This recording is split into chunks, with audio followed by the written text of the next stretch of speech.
Now the Target 12 investigators take you inside the Mafia one-on-one with the G-man who helped topple the mob in Rhode Island. We set out to put them out of business. We followed through on that. He's the FBI agent who led the team that decimated the ranks of organized crime in New England. In all, 9 men have felt the sting of this historic mob crackdown. And tonight, for the first time, FBI agent Jeff Sellette reveals what happened when he came face to face with the mob boss. Target 12 investigator Tim White has broken every major story in this case, and he's here now with the exclusive details. 5 years ago, Supervisory Special Agent Jeffrey Sellette had agreed to give me an interview. He had just arrived from New York and was focused on one goal: dismantling the mob in New England.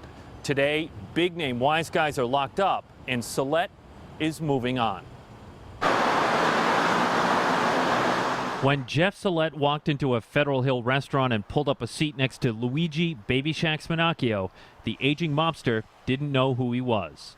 I explained to him that I was a new supervisor of the FBI and that I was in town and that we would be keeping an eye on him. And he said, "Why?" and what did you say? I said, "Because you're the boss and you're on the street."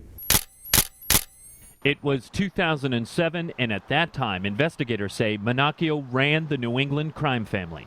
I really just wanted to lay eyes on him, have him lay eyes on me, and explain that committing crimes is not acceptable and that we would be coming for him. And come after him, they did.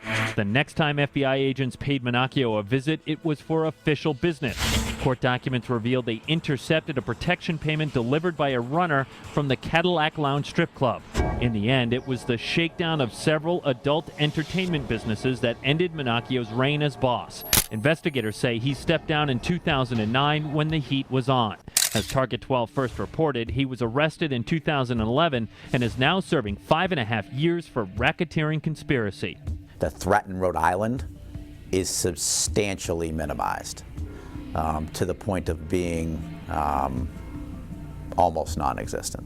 It's on its last breath. Colonel Stephen O'Donnell of the Rhode Island State Police had troopers assigned to the task force that successfully investigated this case. So I think the wise guys that want to be wise guys that can move up have to be concerned about the guy next to him becoming a source for law enforcement.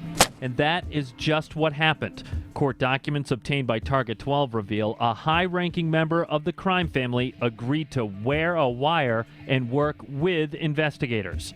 Omerta is what the organization is based on, the code of silence. As soon as you break the code of silence, you are breaking the organization. That Omerta has been shattered, that there have been made members who have cooperated. While Sellette won't budge on the name of the mobster who flipped, reputed capo regime Robert Bobby DeLuca hasn't been seen on the streets since the indictments came down.